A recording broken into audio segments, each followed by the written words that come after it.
Okay, guys. Hello. Good afternoon. It's your girl, Miss Mel, headed to my second Zumba class for the day. So, yeah, and I'm driving, and I want to tell you Please proceed to the highlighted an route. undateable story of a celebrity that helped me win a trip to American Music Awards. And at the American Music Awards, I got 3 days in LA, got to meet Tupac, got to go out to this club before the American Music Awards, and all the celebrities were there. Gerald Levert, Tupac, TLC, Biv DeVoe, just all the hip hop artists at the time.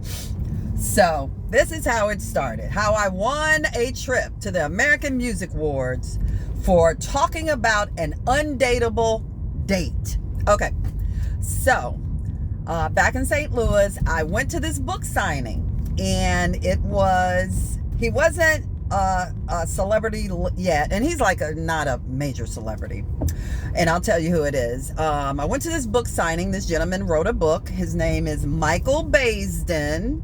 He has a radio show now. He was in Think Like a Man. He wrote some books, and he's known for his little radio show, whatever. So Michael Baisden is the celebrity. So I met him at a book signing, and I thought I was all of that, and I think he was married too. And he was hitting on me and everything. I went to the book signing. I bought his book. He autographed it. I still have it today. He said, "Good luck with your attitude, Miss Thing." Something like that. So we're talking at the book signing. People are leaving. He's still eyeballing me, and In 700 feet, turn he asked right me what I was doing onto afterwards, and I Benning said, Creek "Well, Drive, I'm gonna hop then over to turn the left. late happy hour that's at this black club in St. Louis, and I'm gonna, hang out with some friends." He was like, "Oh, well, where is it? I think I want to go too." So Turn right. he follows me. We leave, and he follows me to the club, and I guess he ran into some woman who he was on the plane with. She was there too. Saying it's an old brother club, black people happy hour, just where the people go to meet. So he talks to her for a minute, and she's looking me up and down Turn like, left and I'm looking at her Drive. like, baby, Miss Mel ain't no hoe. It ain't even like that. So we go in the club, and happy hour, have some drinks, dance a little bit. I see some people I know. I introduce them, and all of yada, yada, yada, yada. Starts getting late into the night. Now the club part is opening around 9 o'clock. Turn right onto West So Camino afterwards, he's like, "Oh, well, what are you doing afterwards?" I said, "I think I'm gonna go home and chill out." "Oh, you want some company or whatever?" Okay. Little did he know, Turn right. Miss Mel is no hoe. Never had a one night stand, nothing. If you come to my house, even if it's late, you may get a drink, a cup of coffee, and some good conversation. And you may get disappointed if you are expecting, you will get disappointed if you're expecting anything else.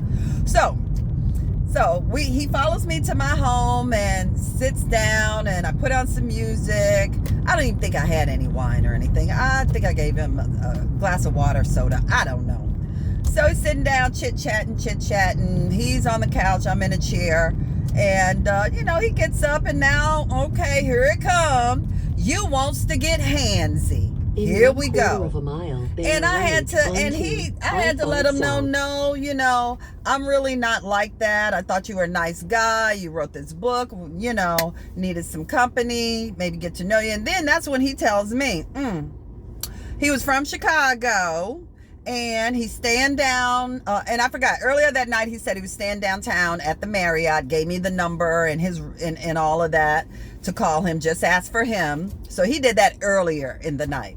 So then now, he sees I'm not, hey, it ain't nothing gonna happen here. Ain't nothing gonna happen.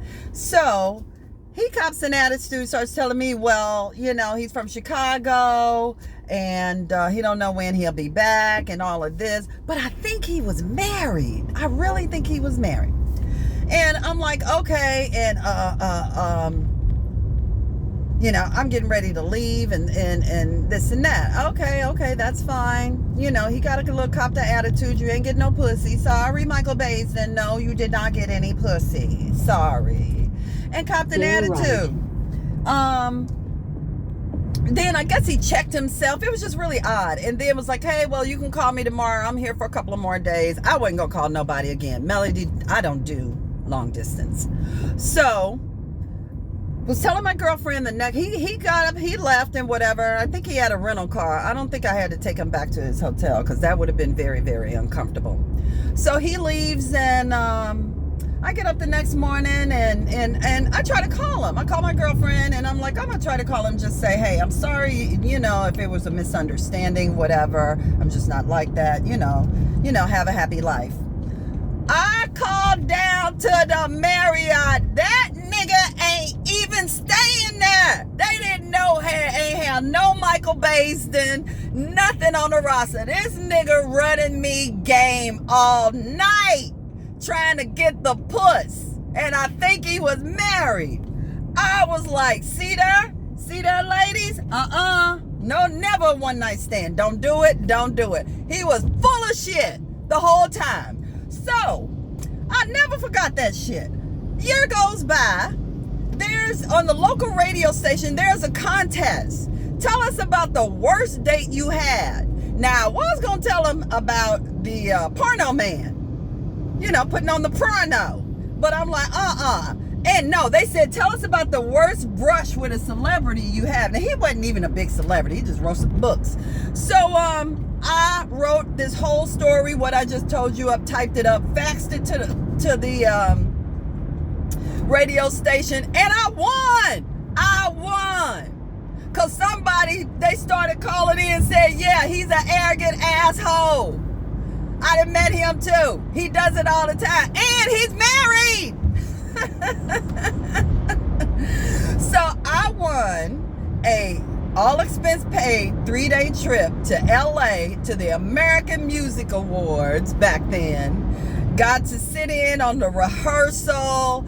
Had a lovely a hotel in Beverly Hills. Like I said, we got to go to the club, got into the club, because there's a lot of radio station people there too. So I was tagging along with them. Got to go to the little clubs in Beverly Hills where all the celebrities, and like I said, I was probably 4 feet from Tupac, Snoop, TLC, all of them, all the black hip-hop artists then. I was in there with them. So scared, didn't even talk to any of them. But we had a good time. We had a very good time. But thank you, Michael Baisden, for winning me a trip to the American Music Awards back then, because you thought you were going to get some pussy and you did not. Have a great evening. Bye.